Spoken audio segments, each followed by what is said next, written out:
YouTube, how's it going? The Goat House is back with an updated 3-round NFL mock draft with 7 big trades in the first round that really shake things up here. All realistic trades. Do I expect every single one of them to happen? No, but all very realistic. Really like the way this mock draft came out, so hopefully you guys enjoy it. We'll actually be live during day 1 of the NFL draft right here on YouTube, April 23rd. Hopefully you can join us for that. A few live streams leading up to the draft as well. We already did one, so hoping to do some more here every single weekend leading up to the draft. 50K is our subscriber goal by the draft. We have 2 channels. Please subscribe to them both. Our Twitter is a must-follow. Fan-voted mock draft going on there. Always tweeting out about prospects, some interesting numbers, some interesting tape. So that's a must-follow. Answering any questions as well. Anything you need, you'll find it in the description or the comments. There's a bunch of links down there for everything, including our podcast, 7 episodes out. Really enjoying that. We're on Apple and Spotify. So the mock draft, 3 rounds with a bunch of realistic trades here. We'll get to the trade details when the time is right within this mock draft here. But pick one, Joe Burrow. I'm not believing any BS about the Dolphins moving. Maybe the Dolphins do want to move up. I mean, who wouldn't want Joe Burrow? He can turn a team around right away. He's that good. But I got the Bengals not trading, sticking with Joe Burrow here. Makes a lot of sense. He fits Zach Taylor's offense as well. Number 2, Chase Young, edge rush from Ohio State. Not believing anything else but that as well. It's possible. You can make the case that they can get better with Tua. You can make the case that they need a left tackle pretty badly. If Trent Williams is not there, it's a very important position. But you can't pass up on Chase Young, dominant edge rusher, an elite prospect at the edge rush position, which is a very important position and really can take this defense from which is looking pretty good as it is, but it can definitely be great. It can take that next step because of a guy like Chase Young. And then we have a trade here. I have the Dolphins moving up to 3, and I got the Lions moving down to 5. And then the trade details here, which is 3-5 swap, obviously. And then the Lions would gain the 26th overall pick, which is a late first-round pick. So 2 first-round picks for the Lions then, and the Dolphins move up to 3. Yeah, moving up 2 spots and giving up that first-round pick it stings a little bit, but you kind of got to do what you got to do to get your quarterback to get Tua. There is a pretty big gap. There's a pretty big gap after Tua. You got Burrow, you got Tua. To me, there is a giant gap. That's my opinion. I'm very confident about it. So the Dolphins have to do what they got to do to move up and take their guy there. And the Lions could afford to move back and gain that 26th overall pick. So the Dolphins move up, get Tua, plug-and-play quarterback for them, as long as he's healthy. That's kind of the question. I think that's the only reason why we're starting to see these, which I believe is a little bit of a smoke, that teams could be higher on Justin Herbert, mainly because of the injury. It's really the only thing it can be, right? Because Tua is a lot better than Justin Herbert. Obviously going to fit a little different type of systems, but there isn't really much of a gap, and I don't understand it mainly because, okay, what if they're not trusting Tua's injury, they're not trusting his health? That doesn't mean, all right, who's next on our board for quarterback? Herbert? Okay, let's take him. That's really not how things work. Well, sad to say, actually, sometimes it has in the past, and that's when teams messed up.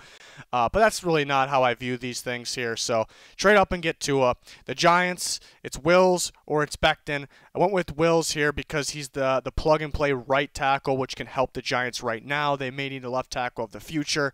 Not that Becton can't play right tackle, but he's thrived at the left tackle. He's a freak prospect where he's played at the left tackle.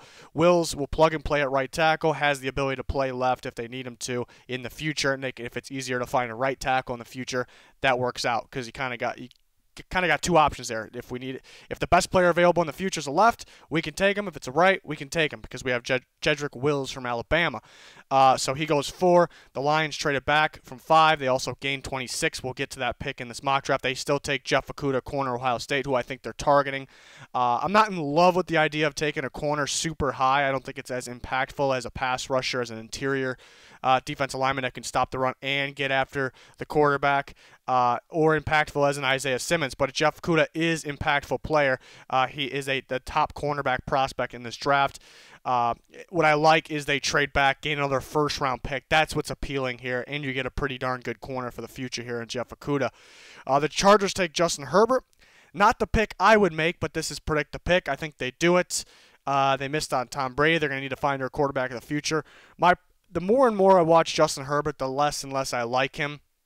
For me, he has the arm talent. He has the arm talent. He can move pretty well for his size. We've seen him move in the Rose Bowl pretty good, get some yards downfield, running the ball, get a couple scores too.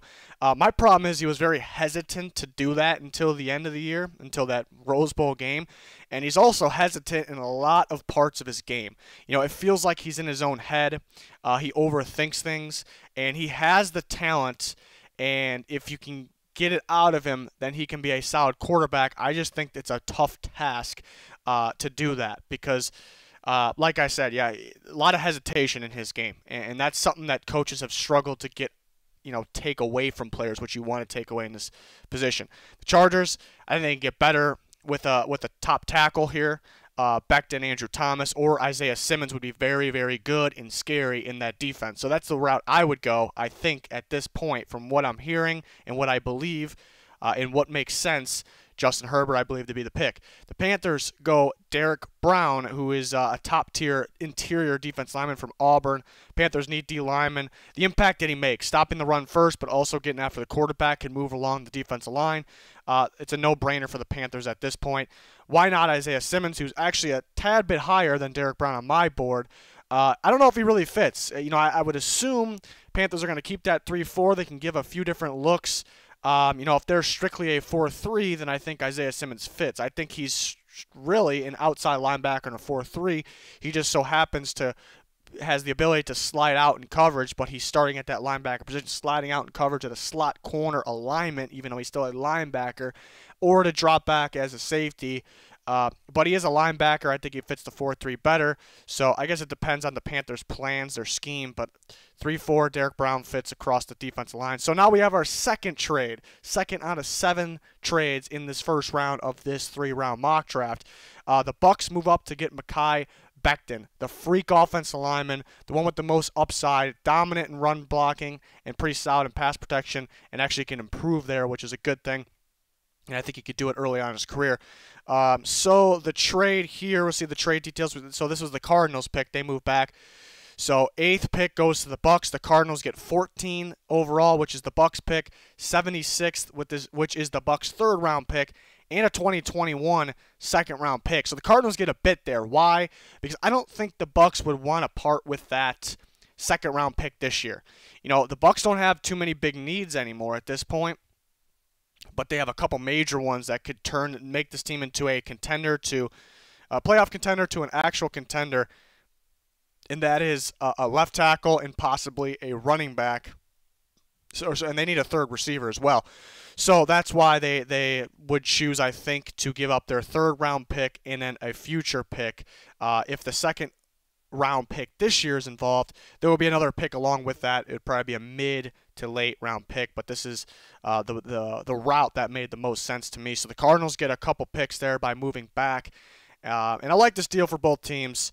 Really like it for the Cardinals, and we'll get to why in a little bit. But why I like it for the Bucs, they're that big-time left tackle away from being, or right tackle. I mean, they can move people around. Donovan Smith can move to right tackle, I believe. But they're that piece away from taking that next step. And when you have the ability to do that, this is a draft class where you have the ability to get a guy, Mekhi Becton, who's worthy of a top 4 pick, really. And you're able to trade up to 8 and get him. You're not going to have too many opportunities. You're probably going to be picking way later next year. You're in position to do this year. So, I say why not? So they grab Becton, plug-and-play guy, and the Bucs or the Cardinals actually move it back from 8. So a lot more trades here on this next group. So you see some changes. We'll get to those when we get to them. The Jags take Isaiah Simmons, which is a tremendous value pick here at 9th overall. My 3rd overall player in the draft. It's just too good to pass. You pair him with Myles Jack and Joe Schobert. You just went from a very weak linebacker unit into one offseason, one of the very best in football. You know, Simmons is a game changer. He'll impact your team that much. You just cannot pass here. The Browns go Andrew Thomas. You know, the Bucs had to jump. The Bucs had to jump the Jags and the Browns. I think the Jags could be in the market for Mekhi Becton as well, but mainly the Browns to get Becton. And the Browns would be interested in him, but they still get a guy like Andrew Thomas, you know, who is a plug-and-play left tackle. They add that right tackle in free agency. They left that left tackle hole open for this draft for a reason. There's some damn good ones here. So they go Andrew Thomas. The Jets, Jeudy, Lamb, or maybe Ruggs. I went with Jeudy here. I think that's the route they'll go. I'm kind of back and forth on that. It's kind of 50-50, maybe less because you add Ruggs into there. I think they go with the guy that's going to get easier separation. That's what I think. You know, the offensive line, they're getting better with the offensive line, but it's still not great, still not where they want it to be. Darnold gets rushed pretty quickly. They want a guy that's going to get that instant separation, and that's Jerry Jeudy here. You know, that's why you could argue. That's why you can argue Judy's safer than Lamb or better. Not that I'm saying that I have him better. It's Lamb's the total package, but Judy's gonna get you what the #1 trade is in football for a receiver, and that's that separation. You know, elite prospect in terms of route running and separation. So the Jets go that route. The Raiders go CeeDee Lamb to add in there. They may need multiple receivers in this class to get the big playability out of CeeDee Lamb, which they were lacking at the receiver position last year. And now we have another trade. The Eagles are going to move up to 13. This was actually originally the Colts pick. They trade for DeForest Buckner, and the Niners own this pick, currently 13th overall. The Eagles trade up. Love this deal for both teams, and we'll take a look at the details here. So the Eagles move up to 13. The Niners move back to 21. The Niners also scoop up a second-round pick, 53rd overall. Love this for both teams. Why? Because the Eagles get that big-time playmaker that's going to take their quarterback and their offense to the next step in a position they really, really need. And they don't just need another solid guy. They need a top-tier guy, and that's what they get here with Henry Ruggs. The Niners move back a little bit. I like this a lot because they need picks in the middle of the draft. They don't have that second-round pick. They gain one here, and they still have 2 first-round picks. To me, yeah, people like them taking a receiver. And it's a possibility. They can actually take Ruggs. I think if they were, I think they'd be more interested in a guy like Lamb or Jeudy. So a little bit more. Receiver isn't a giant need. They got a long list of guys. It's kind of just go very, very big or go home. But also gaining that second-round pick, having more picks, still having 2 first-round picks, and then filling the more important needs will be the route of the Niners in this scenario, which I think is very realistic. So the Eagles get a lot better with Henry Ruggs there. Love that deal. They do have to give up that second-round pick, which could be used on a linebacker, which is a need, but you just get a lot better at Ruggs. And this is why maybe the Cardinals trade was my favorite out of all of them, because it's very realistic, and they move back to 14, and they still got the guy that we think they could very well take at 8. They still get they get a load of picks, and they still get Tristan Wirfs, a plug-and-play guy at right tackle. It's pretty risky doing this, but as you see the way it played out, very realistically, he ended up being there still because the Browns need more of that true left tackle. You know, the Bucs would probably only be the only scary team which they had to happen to trade with, but the Bucs are moving up that far. You know, they'll probably be going for a guy like Becton. So if you get on the phone with them, then you can kind of get the grasp on that. You know, and even the Niners at 13, if they stay with that pick, they can take a lineman, but they wouldn't take right tackle if maybe they plan to put Wirfs at guard. So it is a little risky, but this would be just absolutely fantastic if the Cardinals can pull this off, and it's very realistic in my opinion. So the Jags actually move up, and it's a team that's been gathering more picks, so why would they give away any? Well, it's because they gathered them. It's because they gathered them. They have the ammo, but the main reason is to go up and get a talent like Javon Kinlaw. You already got a top-tier talent, Isaiah Simmons, and we can reveal the trade details here. So the Broncos actually move back. The Broncos, with 3 of the top receivers off the board, they can choose to move back. Another reason is that they could actually use Javon Kinlaw. Vic Fangio would like him, but their defense line is looking pretty good. They added Casey. They added Shelby Harris back, who's kind of a player on the rise. They got some other young studs in there. They move back with the 3 receivers off the board. They gain a pick. something they had success on last year, gaining more picks, and they may have their sights set on somebody else. So that makes sense for the Broncos in that specific scenario, who came off the board. The Jags, so back to the Jags. Why would they move up and give up a third-round pick? They have the ammo, but just gaining a guy like Javon Kinlaw, Isaiah Simmons, and a guy like Javon Kinlaw is I mean, franchise changing. It really is. I mean, this team, it's gonna make a huge impact right away. Two giant needs, two guys that are worth way more than where you picked them. Isaiah Simmons at 9, Javon Kinlaw at 15. It just makes too much sense. This team gets a lot better day one with doing this, and you still have a load of picks. Makes too much sense there. So the Jags are a team that can move around a bit, and the Vikings actually. Now we have another trade at 16. The Vikings are a team that likes to trade back usually to gain more picks. Well, they already have the load of picks, mainly because of the Diggs trade. They got some compensatory picks. They have 2 first-round picks. And with a guy like Clavon Chason on the board still, I think the Vikings would love to move up and get him, and the Falcons, and we'll reveal the trade here, the trade details. So the Vikings move up to the Falcons pick, 16th overall. The Falcons move back 6 spots, 22nd overall. They're also going to gain the Vikings' third. It's going to be a later third-round pick, 89, so that's why they add the 6th-round pick as well. So the Vikings still have a good amount of picks. And we know they'll be moving back later in the draft or whenever it is to gain more picks back, because that's what they do. That's what they do best. Sometimes they do a little too much, but to be able to move up and get a guy like Clavon Chason fits what the Vikings are looking for at the pass rush position. They have Danielle Hunter on one side, they lost Everson Griffin on the other, who was kind of aging but still a solid player. They do have Odenigbo, who kind of was a standout guy last year. They used him on the edge. They actually used him inside a bit as well, so he's still a key part. But Chason, he fits the profile. He fits that athletic profile, the traits, kind of like how they got Danielle Hunter. Danielle Hunter didn't have a ton of production, but he was a freakish dude, had the traits. Chason had some solid production, and he's got, the freakish ability, the traits. The Vikings would love to work him, pair the LSU guys together, Danielle Hunter and Clavon Chason, and they know how important the pass rush is to winning games, getting to the playoffs. So they'd be very interested in something like this. But Chason would have to drop around these parts for them to be interested. It's possible that he can go much earlier. If the Jags trade Ngakoue, if the Browns could like to pair him with Myles Garrett, the Jets, he would fit Greg Williams' scheme. So it's possible he could be gone. The reason the Falcons trade back, I think the Falcons would be in on a player that they can actually trade back and gain here still while trading back. So we're moving on. The Cowboys take Trevon Diggs, so the Vikings hop over them, take Chason, but no big deal. The Cowboys take Diggs.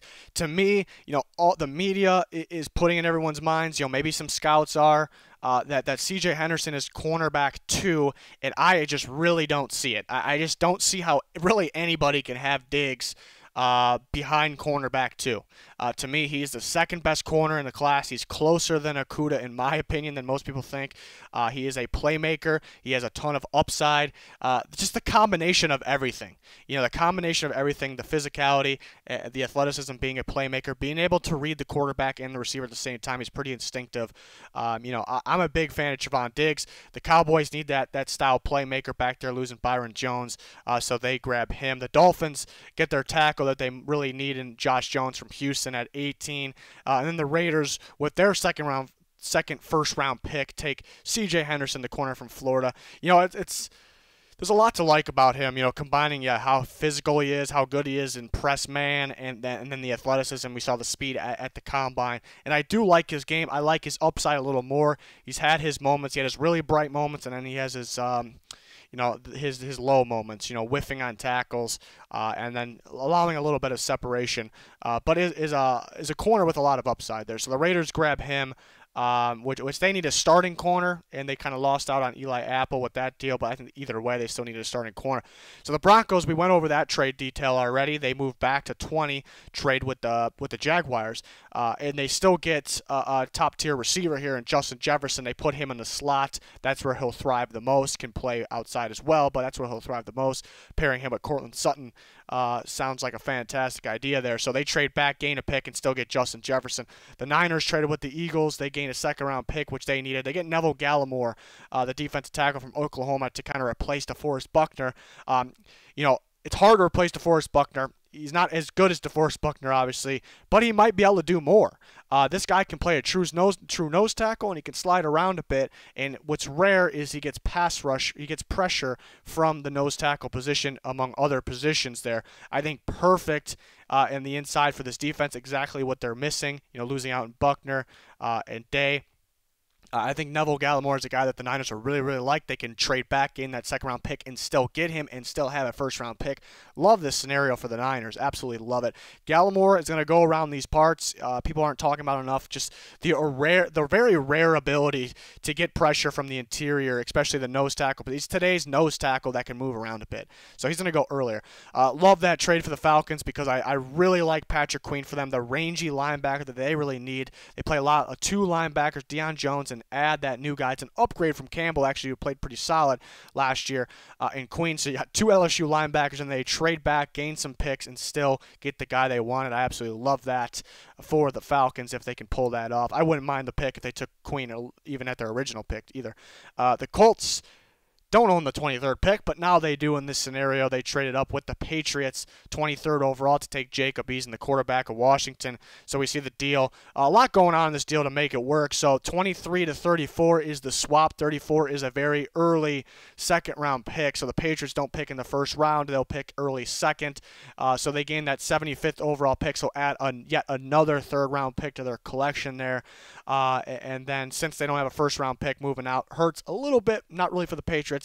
They can use a little bit more value in that swapping 197, 241. So they're climbing up there. 241 is going to be a late seventh-round pick.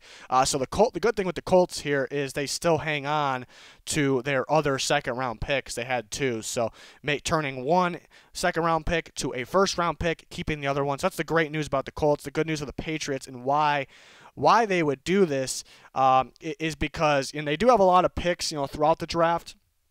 But they need more, and it's because they have holes now because they lost quite a few guys in free agency. They're also tight on cap at the same time. So what do you do? How do you get a lot of players but be cheap at the same time? You gain more picks throughout the draft. You don't have that first-round pick, which is going to be expensive. But, yeah, you gain a boatload of picks. Just trust your process. You've drafted very well. You found gems throughout the draft. You turned them into gems. So trust that process. The Colts trade up for Jacob Easin, who I love the fit in Indianapolis very, very much. I'm a little higher on Easin than everyone else. He's got this crazy arm talent, and that's the thing that everyone likes about Herbert. He's got this crazy arm talent. Easin's got just as good or better of arm talent, arm strength, velocity than Herbert. And you look at their negatives, and Easin's negatives, I think, can be coached. I think footwork's a little sloppy, mainly when he's under pressure, and I think you can coach that with tuning the footwork and with more reps. You forget Easin went into Georgia, didn't get a whole bunch of a chance. We didn't see Easin for a while. He comes into Washington, and in first year in the system, played pretty well. So not much experience, not much reps, kind of got thrown around a little bit. I think in a set place, with getting experience, with getting reps, learning behind Phillip Rivers, I think Easin will be pretty solid in this system, and with a good offensive line as well. They just got to add weapons later here, and they still have a second-round pick to do that. Saints take Kenneth Murray. Thought about Jordan Love here to find that quarterback of the future since they kind of lost on that with Teddy Bridgewater, but there was a legitimate reason why. They keep in Drew Brees. Taysom Hill, to me, is going to be a very good football player for them for a long time. He may get reps at quarterback. I just don't think he's the true starting, future franchise quarterback. I believe they know that. There was a reason they kept bringing Teddy Bridgewater back. There was a reason why he was the next in line. But why not Jordan Love? There's just too much work to be done with Love, I think. He has a lot of upside. He can definitely, it can be a very good positive learning from that coaching staff, but mainly Drew Brees to kind of gain what he's missing in his game. But there's just too many off-target moments and turnover-worthy moments that I don't know if the Saints would like that. I would like it for the Saints. They might believe in him. I just don't know if I see it. Kenneth Murray fits what they're looking for. They tried to get Jamie Collins. Kenneth Murray is that version of Jamie Collins. He's an off-the-ball linebacker that was pretty darn good getting pressure. The Oklahoma, since he was by far their best defensive player, he was an inside linebacker in a 3-4. I think he could play outside in a 4-3, which the Saints has, but they would put him on the edge as well and rush him as an actual pass rusher. He looked pretty good doing it. So the Saints can use him in multiple ways there. Very rangy, high-motor, athletic linebacker that the Saints are kind of want to add next to Demario Davis there. And then we go to the last group of first-round picks, which we have another trade here. Really two, but we went over the Lions one there. So I have the Chargers actually moving up to 25 with the Vikings pick here, actually. So I actually had the Vikings trading twice. I actually had them trading up, and then what they like to do is to gain more picks if they're missing them. So they lost on some picks trading up, but now they're going to gain them back trading back. So I had the Chargers moving up to 25 from 37, which is a somewhat early second-round pick. The Vikings will gain their third-round pick, 71st overall. That puts the Vikings at a little more value, just a little bit. So the Chargers will gain one of their sixth-round picks there, 205. So, yeah, why this also makes sense for the Vikings is because, well, yeah, I mentioned that they like to trade back. They're going to want to recoup some of those draft picks. But I think they'll be targeting somebody specific that is an early second-round pick, so that kind of made sense for them. The Chargers move up to 25. Why? Austin Jackson, I think, fits their offense, blocking for their new young quarterback and Justin Herbert. And it's also a hole. But you look at the Chargers team, very complete defense. Really, overall, it's a very good, complete team. You just need a quarterback, left tackle, two pretty important positions, and then you're kind of just looking at depth. So they can afford to do this, and they'll want to do this to get that much better. Austin Jackson getting some first-round buzz, so they may have to move up to here to get him, and they do.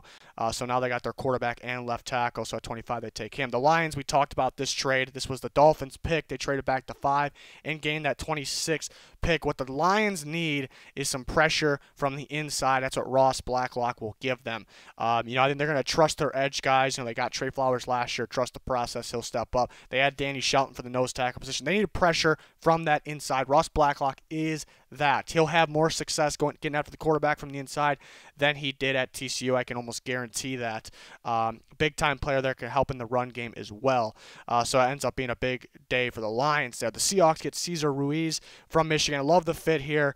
They add B.J. Finney, who's center/guard. I think he'll play guard, and they add Ruiz to that center position. Dominant run blocker, and that's what the Seahawks want to do. They want to run it down your throat, wear you out, keep the game close at halftime. Second half, Russ, do your thing, and they win the game. That's their whole plan. It works, so you want to add to that here with Cesar Ruiz, which fills a major need, and they get better. The Ravens get Denzel Mims. I think it's a great fit, Lamar Jackson. Denzel Mims cutting across the field, or whether it's down the sideline, catching the ball in stride with Lamar Jackson, his ability to roll out makes a ton of sense. They also can get better there, so they got two #1 receivers now in Hollywood and Denzel Mims. Titans go A.J. Epinesa, a little bit of a wild card pick. I've been feeling this one lately. I think they play him at 3-4 end. They got Jeffrey Simmons in there from last year, who's more of that D tackle in a 3-4, and then Epinesa is going to be the end, get more pass rush. So they add pass rush from the edge position, their actual edge position with Vic Beasley this year. And they could look to add more because it's a one-year deal, but they're going to add it to the defensive line. We want more pressure all around to the quarterback. That's what stopped them short last year. That's what stopped them short. They got zero pressure on Patrick Mahomes in that AFC Championship game. It was brutal. So they're going to add it from anywhere they can. They do that with this. Epinesa, I believe, can play. I view him as either a 4-3 end or a 3-4 end. Because of the lack of athleticism, speed, he won't be rushing from the outside linebacker position. He has the strength to play the 3-4 end, in my opinion. Packers go Isaiah Wilson, offensive line, Georgia, who's getting some first-round buzz. Why? Because he's a true right tackle, proven right tackle. I'd be more comfortable with him in a second, honestly. But there's going to be, a battle to get those right tackles. Lucas Nang, in this part of the draft might be the best one, but he has the injury concern, which the whole quarantine situation going on, the lack of medical checks. We can understand why there could be a fight over a guy like Isaiah Wilson from Georgia. The Packers add Rick Wagner. Nothing proven there. He really struggled over the past. They lost Brian Bulaga. They're going to look to get better at the tackle position. They always make sure they recoup when the time is right, so they never really take a fall at the position. They're always ready to have the next guy step up. They're very good at doing that. Their offensive line never really takes a hit because of the way they handle those things. So it's a very good possibility here. I think if a guy like Mims is there, they may have to take him. So it sounds like Wilson will go late first, which I've been talking about for some time. Don't be surprised if he does. And now it sounds like it may come true. A team like the Packers could be the one. The Niners take Christian Fulton, cornerback LSU. Christian Fulton's interesting because he does everything right, really. He just doesn't really wow. He's not going to wow like, obviously like Jeff Okudah, but Trevon Diggs wows me and I think everyone else a little more. The playmaking ability, but Fulton gets the job done. And he faced a lot of action because LSU had two really good corners, him being one of them. So they got their share. It wasn't just targeting the other weaker corner. That's not what LSU had. So he had a lot of action his way, and I think held his own. The Niners would like to add him. Opposite of Richard Sherman. Richard Sherman doesn't have a whole lot of time, even though he's still playing at a high level too. So, they definitely need a corner right now and for the future there. So they grab Fulton. So they come out of the draft getting the defense that much better, a very good defense that much better. The Chiefs go Jeff Gladney. The Chiefs could be a trade back team as well because they're very limited on cap. They weren't able to really add anybody, and that's okay because they were very limited on cap. They got to worry about Mahomes, Chris Jones situation. We'll see what happens with Chris Jones. But saving money for Mahomes long term. So it made sense they saved the cap. But why they could trade back for more picks is because they would look to add a lot of those. They don't really have any holes, really, but everybody does, and they need depth, so they could look to add more picks to do that, and that's a cheaper option. But a guy like Jeff Gladney here, who is very physical, kind of fits their motto as a cornerback, I don't think they can afford to trade back. The difference between Gladney and some of the other corners that they would be getting if they traded back, I think there's a pretty big gap. So that's why I did not have them trading back. Now we'll move on to the rest of the rounds that, no more new trades, but the trades we see are affected. So the Bengals take Gross Matos, who I actually feel comfortable with early second. I'm not really, nothing screaming first round to me. What I like about him is he moves around the D-line, has some upside. So Jordan Love, I didn't have going first round, which is a very strong possibility he can. Maybe Easin drops to the second, but Love, the more and more I watch him, the less I like. He has the upside. He has those almost Mahomes moments where he rolls out and just throws this ridiculous ball in the run, or maybe he's not even looking at that direction. It makes you get out of your seat and get pumped up. But there's just so many low moments. He misses way too many throws underneath, short throws, and he turns the ball over. So I think if teams kind of see that, get a little scared, I think he can drop. And the Patriots, adding more picks, they may feel like they can't pass up on him here. It's worth the risk here at 34. The Lions take Lloyd Cushenberry, who I think plays guard for them. He was a center for LSU. I think he plays guard for them. Start him as long as Big V's playing right tackle. If Big V's playing guard, they could be looking for a right tackle. Giants see that pass rush. They get Zach Bond, who I like a lot in that scheme, fitting that 3-4 outside linebacker spot. We've seen the Vikings trade out of their 25th pick with the Chargers and add the 37th pick. And a part of that was because they like to gain more picks. That makes sense. And I said they could be targeting a guy that's more of the early second-round value, and this is that guy, Robert Hunt, who played a lot of right tackle for Louisiana Lafayette, who just looks like a top-tier guard. I'm a big fan of Robert Hunt, and the Vikings will be too. So I think they'll play him at guard. They'll like to have him. So at this point, the Vikings have 3 picks, no corners, so you may be confused about that. And I'm not saying they will do that. They very well could take a corner in the first, but they also have these other needs, and they get good value with those players. All those players they got filled a need, this is 2 picks at this point, actually, I should say. They actually could like their young corners right now with Mike Hughes and Holton Hill. They still need another one, but they could like those corners. They've only been in the league a couple years. They've actually missed some time, so they have less reps than you think, and they could like where those guys are heading. So it's a strong possibility. So at this point, they've grabbed, and they haven't grabbed a receiver yet either, which possibility they take one in the first, but this is a very realistic route. Panthers take A.J. Terrell, too good to pass this point, has a chance to go late first. The Dolphins take Xavier McKinney. Another one has a chance to go first. I think fits that strong safety for them. The Texans go Jalen Reagor, that home run threat of a receiver that we know works with Deshaun Watson's offense, so they add him with Will Fuller. The Browns take Grant Delpit, so they get their free safety there. Grant Delpit, extremely good instincts. The tackling issue may drop him down. The Jags get their corner now, Jalen Johnson. Very good tackler, actually. Very good tackler. My concern about him was I thought 2018 tape was better than 2019. Could have something to do with that he played under an injury this year, but still was solid. Balance could be the issue with Jalen Johnson, but a solid corner. Bears take Antoine Winfield Jr. A little bit of a risk here, a little bit of a bold one. Not so much of a risk, because I think Winfield's a safe pick. But I think he's more of a free safety that can play strong. So he'll play strong next to Eddie Jackson. They got two playmakers back there.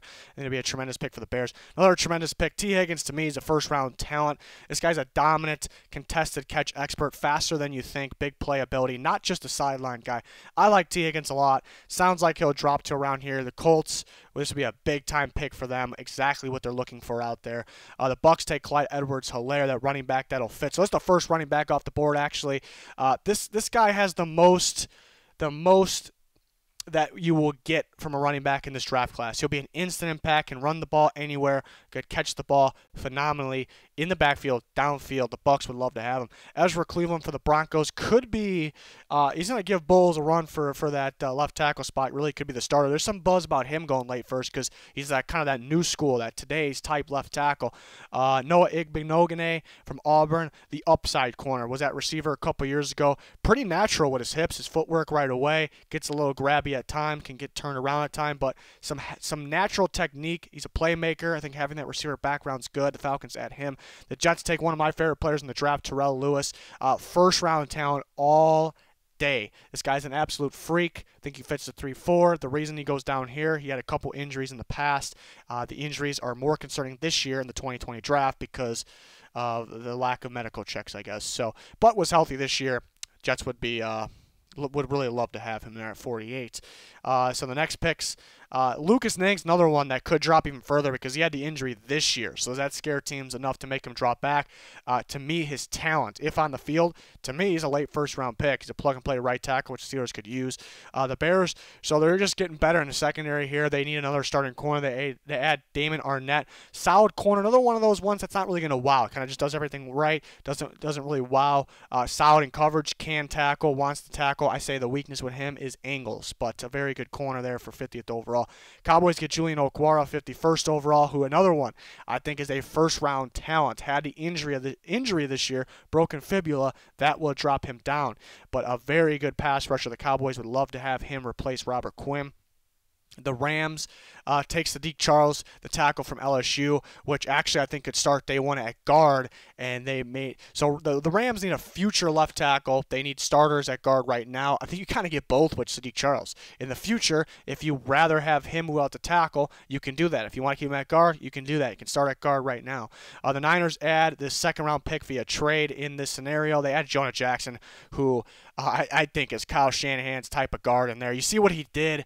At Ohio State, a lot of zone runs. He created some big gaps for J.K. Dobbins there. So I think they have a need at right guard actually more than people think. So I think that's where Jonah Jackson comes in. The Bills take Josh Uche, who I view as an outside linebacker that can be a pass rusher. But the Bills, the Lorenzo Alexander role is an off-the-ball linebacker that will be used in a lot of pass rush situations. That just screams in my face. That's Josh Uche. He's more of an outside linebacker. The pass rush moves need some work. He's better rushing from the inside, but you can work with him. The Ravens take Willie Gay Jr., who's getting a lot of buzz. That freaky, athletic linebacker, rangy, very good in coverage, had a hell of a combine. So the Ravens take him. I think they'll play him inside. Dolphins take DeAndre Swift, running back from Georgia, so they grab their running back here. For at the 56th pick, they could. It's interesting to see. Do they take one in the first round? I don't think they should, or they realistically could do neither this or that. They can actually wait even longer because maybe you don't view a huge difference between a guy like DeAndre Swift and just somebody that comes top of my head, a guy like Cam Akers, in the third round, in the early fourth maybe. So we'll see. It'll be very interesting. Curtis Weaver to the Texans. I've been liking this pick because the Texans just care about production. Curtis Weaver, you look at the guy, he looks kind of awkward, to be honest. What is he? Where his upper body doesn't match his lower body. Is he more of an outside linebacker in a 3-4? Is he more of a DN in a 4-3? I think he can play either. And he just gets the job done, though. That's what he does. I think the Texans will like that. Also fills a need. The Vikings get Laviska Shenault Jr. here, and this is an interesting one. Two interesting receivers coming off the board. This one and actually an NFC North rival there, the Packers. And to talk about these two guys, because these two guys are first-round talent. Shenault, I like Shenault a lot. I think he's easily a first-round talent, but he had the durability concerns because Colorado, he was Colorado. I say that a lot, and I mean that. It's crazy he wasn't up for the Heisman in 2018, I should say. 2018 season, because just how much he did for that team. He did it again this year, but just how much he did for that team, and they kind of wore him out. And you can see it if you watch Colorado, if you watch the, you can kind of see it. So that was a slight concern, and then got hurt the combine. Turned out he needed surgery. So that's a concern on top of the quarantine and the lack of medical checks. That drops him down even more. So this would be an epic steal, but it's very realistic that he can be here. Marlon Davidson goes to the Seahawks, a guy that can play end or slide inside. Play like a 3 technique, so the Seahawks would love to have that. The Ravens add Damian Lewis, who can battle to start at guard since losing Marshall Yanda there. And then the Titans, it's a little interesting. I went a little bold again because the Titans already took A.J. Epinesa. Now they add Bradley Anae. And 2 guys that are pass rushers that lack a little bit of athleticism. I think Epinesa lacking a little more than Anae. But why I did this and what my plan is here and why I would absolutely love this. Epinesa, I think, plays a 3-4 end spot in the Titans defense. I think Anae, I still think stands off the ball. They can put him on the line. They can give different looks here. But basically what I'm getting at is Epinesa is opposite of Jeffrey Simmons on the line, and then Bradley Anae is opposite of Harold Landry as the edge rushers. The Titans, like I said, they are edge rush away from being, if they had they needed a lot more pass rush to make this happen, but they had none in that AFC Championship game. But if they had that more pass rush, if they built that right, which they built the rest of the defense right, they could have went to the Super Bowl. So adding pass rush, and more pass rush can get you over that hump very quickly. So adding Anae and Epinesa will get after the quarterback. Brandon Ayuk, very interesting receiver from Arizona State because I think he has first-round talents. I'm fine with early second as well in terms of his talent. He's very good down the side, a freak athlete. The 4.5. There's always combine numbers, that are, I think, a little misleading. That's one of them, that's definitely one of those. He's faster than that on the field for sure. When I'm not really sure when I think he's faster, but I guess I can see that, then I don't really, voice that a whole bunch, but he's faster on the football field, which is more important. So Brandon Ayuk, very good on the sideline, but started to get a little bit of buzz, like late first. Like everyone thinks it's a safe pick. Like he's athletic. He can get separation. He can catch the ball anywhere on the field. He can read coverages. He can run after the catch. He's slippery.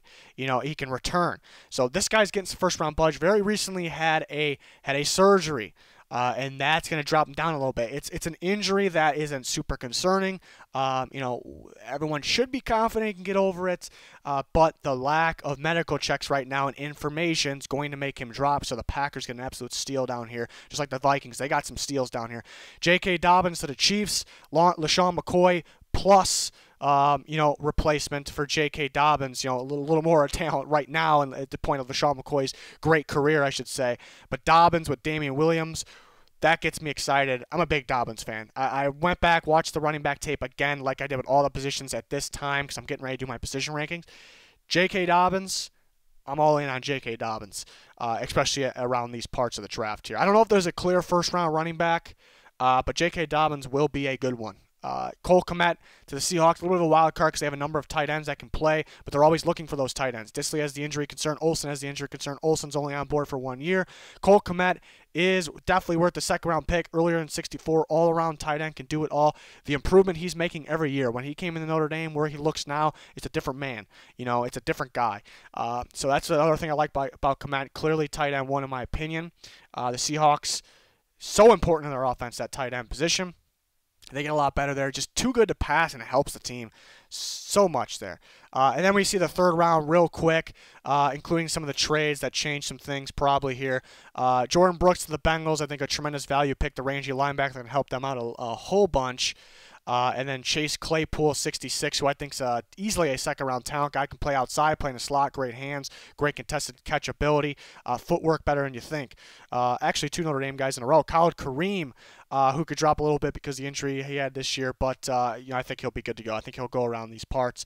I think he'll fit in at defensive end in the rotation for the Lions. Prince Tega Wanagu from Auburn, a tackle that can potentially start right away at right tackle for the Jets. Kyle Duggar, the small school kid that can play safety and come up and play in the box as well. The Panthers will love to add that talent. Dolphins add, who I think will play guard, but the insurance at center because they added Karras, who isn't a 100% proven. Tyler Biadasz, so kind of get a 2-for-1 one there.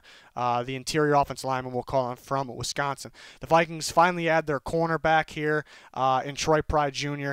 Like I said, they very well could actually like their two corners right now, Mike Hughes and Holton Hill, guys with tremendous upside and who are growing and still need more reps. And they're looking to get younger and athletic at the cornerback position. Troy Pride is the athletic upside type, so they add him. Justin Matabuke for the Cardinals, the interior defense line from A&M. A pretty good production from him. Doesn't maybe have the traits as the top tier interior defense lineman, but this is still very good value. The Broncos add Brice Hall, cornerback from Virginia. Yeah, the injury kind of hurts him a little bit. I do worry about long speed for Brice Hall. He's pretty quick, pretty instinctive, can be physical. Long speed in the injury concern, because that's the reason why he's in the 30. He actually could drop even further because of that, but the Broncos get that corner. Mute from Fresno State, who could potentially be an early second-round pick if it wasn't for injuries. The guy's a beast. Power, a lot of power here. If he's healthy, he could be a Pro Bowl guard. The injury drops him down. Trotman fits the Patriots, what they want in their tight end, that that catch radius and the blocking ability there. So they grab him at 75. Darrell Taylor, who's on the rise, is going to be a 3-4 edge rusher from Tennessee. Goes to the Cardinals. So the Cardinals added one of these picks with that trade I did. Jacob Phillips, underrated because Patrick Queen's better and he plays next to him. Jacob Phillips is very good, a sure tackler, very rangy, athletic as well, and can drop in coverage. The Broncos add him. Jeremy Chin, who can play safety, some think linebacker. He has the build of linebacker. He has upside at linebacker, but the tape I watched tells me he's better at safety than he is in the box. Falcons add him. They can do different things with him. The Jets take Van Jefferson. That route running expert has a slight injury concern, why he's not a second-round pick. So they add him with Jerry Jeudy, so they kind of get the pairing. Van Jefferson play outside a little more than Jeudy. Raiders get KJ Hamler, who could be a second-round pick because he has the freakish speed. He has the separation. 12 drops, the most drops in this draft class. Could be concerning to some teams, so he could drop a little bit, but a freakish talent. And they grab Raekwon Davis, who can play across the defensive line. I was more impressed with him earlier in his career than now. That's a little concerning, but we know he has it in him. Let's just get it out of him, Devin Duvernay, who I think is a definition of a safe draft pick. You know what you're going to get from Duvernay. Play him in the slot. He can get open. He has good routes. It's not that crazy routes from we're used to from the athletic guys, but he can get the separation. He has tremendous hands, built like a running back, so he can slip those tackles. Cowboys add him, play him in the slot along with those other guys. Donovan Peoples-Jones, that strength receiver that can do more after that catch. Red zone target for sure, so the Broncos add him. So another Cortland Sutton type. Cortland Sutton definitely has more to his game. And then we had them add Justin Jefferson, who's a slot receiver, dominant slot, best slot receiver in this draft class. So this looks like a win for the Broncos for sure. Rams get who will replace Corey Littleton, in my opinion, will play inside Malik Harrison from Ohio State. The Lions take Jonathan Taylor, who has the traits to be a top-tier running back in this draft class. The reason why he drops the fumbles and the well over 900 carries kind of shows the wear's not there yet, but it could come about soon. The history of running backs shows us that, but mainly the fumbles. The amount of close games in the NFL. Will teams want to feature him get the load? A team that will take him will split him with somebody else. That's exactly what the Lions need. Taylor with Kerryon Johnson could be an absolute nasty duo. So I think teams know that the other teams may be scared about Taylor, so I think everyone will kind of wait for him. Hunter Bryant for the Bills, too good to pass, my number 2 tight end. Getting more athleticism at the tight end position, and just because they could use more of a bigger body receiver too, because they have all these shifty guys, but they have a really good trio. So add a tight end into that mix that can do all that, because Dawson Knox can do it too, but Dawson Knox could also block. And when Dawson Knox in Ole Miss was in the backfield, he actually blocked very, very well. So they can get unique with this thing. It's a very good pairing here.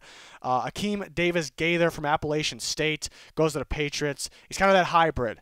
To me, he's, some people want to call him an edge rusher. He doesn't have the pass rush traits. He's more of an off-the-ball linebacker that can get pressure on blitzes. So that's the Patriots way. That's the Patriots type of utility linebacker. Saints take Tyler Johnson. I like Tyler Johnson a lot. He's that bigger body. He's not an extremely big body, but bigger body slot receiver that gets the job done at a high level. The Saints would love. I think that's a perfect trio. Michael Thomas, Emmanuel Sanders, and Tyler Johnson. I think that's you have every type of receiver there that's going to make them, because their identity is offense. If you're going to win a Super Bowl, it's because it's going to be because of offense. So make that offense as good as possible is my thinking there. Alton Robinson from Syracuse. Liked him a little better in 2018 over 2019, but this guy's strong. He's got some pass rush moves there. Play him opposite of Dante Fowler Jr. Brian Edwards, who I'm a huge fan of. One of the best hands in the class. Big body, strength receiver, contested catch receiver, and very good after the catch, actually. So the Texans kind of they got Rager, who they know who works as kind of that speed home run hitter. And now you get that Edwards, that contested catch guy. Raiders go Jalen Hurts. So now they have 3 quarterbacks that have potential to play, except Hurts I don't think has potential to play right away. I think he has a lot of upside. He's got a good deep ball. He's got a get him under control a little more accuracy there, take care of the ball a little more so he learns a bit, and then could be the future of the Raiders franchise. Alex Highsmith, who's one of my sleepers, was calling him a sleeper because I think I'm higher on him than everyone else, and I think he's a good 4th-round pick, but now I'm starting to think he definitely can go 3rd. I think a team like the Ravens will like him to play at outside linebacker, edge rusher in their 3-4, because he can play that and defensive end in a 4-3. Just production. He gets after the quarterback, whether it's outside, inside, and he stops the run at a high level. He does not get fooled by misdirection. Dantzler, I think Vrabel and the Titans take a chance on a guy like Dantzler because he has the tape, he has the lockdown ability, just a very slow 40-yard dash, which history shows it doesn't work out, but he's very talented. So the Titans take a chance on him, and he's kind of a guy that kind of has to grow into his body, I guess. I don't know if that's the right way to put it because he was thin. He was too thin. He put on a good amount of muscle for the combine, but then was slower. So right now the Titans have their starting corners. They're going to need they need depth really badly right now because of the injuries, but they need a starting corner in the future. So I think that makes sense there to get Dantzler and kind of work with him, mainly with his body. Jordan Elliott for the Packers would love this fit at 3-4 end. I would play him in their scheme outside of Kenny Clark, which they desperately need. Problem with the Packers is they need an inside linebacker pretty bad, and there's just hasn't. You don't want to reach for one. There hasn't been a moment in this scenario where I felt good about giving them, possibly Jordan Brooks in the 2nd round. Would be a good pick, but you can't really pass on a guy like Brandon Ayuk, which was this scenario. So the Broncos add another corner, Darnay Holmes, who I think has a future in the slot. They do have Callahan. He has the injury concerns, and they could use depth anyways, outside or inside. And that's Holmes was outside that has the ability to be a very good slot corner. So you kind of get a 2-for-1 there. And then Matt Hennessy to the Chiefs, who has the ability to play center or guard, exactly what the Chiefs need, but they may not need a starter there right away. It's just very, very important depth that can start.